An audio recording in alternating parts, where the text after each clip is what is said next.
Hello and welcome to the Infinity Watch. I'm your host, the Ultimate MCU Man, and I'm here to review the Amazing Spider-Man issue 32, and let's jump into the review.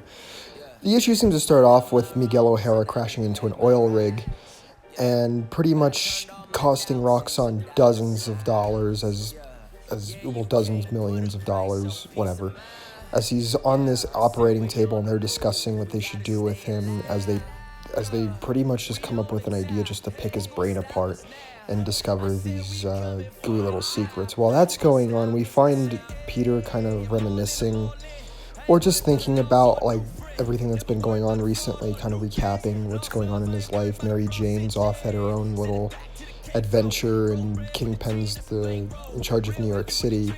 As his classmates berate him, he pretty much finds a way to.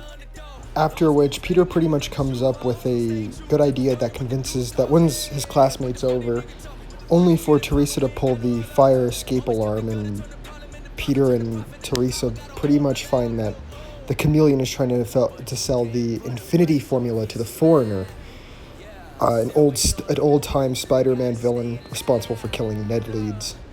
And as they kind of pop out and get the jump on Chameleon and Foreigner, there's a whole army of jack-o'-lanterns, like a whole gang of them, which is pretty cool. And we find that Peter and the Foreigner kind of have a discussion where the Foreigner kind of admires Spider-Man, but at the same time he explains why he's been leaving him alone.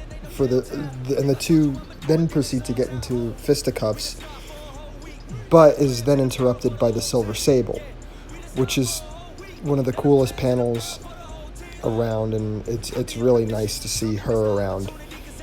But then we jump back to Miguel as we find that something's wrong with his powers, and there's a legitimate issue with the way that he came back into today's time. So I'm gonna have to give this a incredible, happily Spider-Man.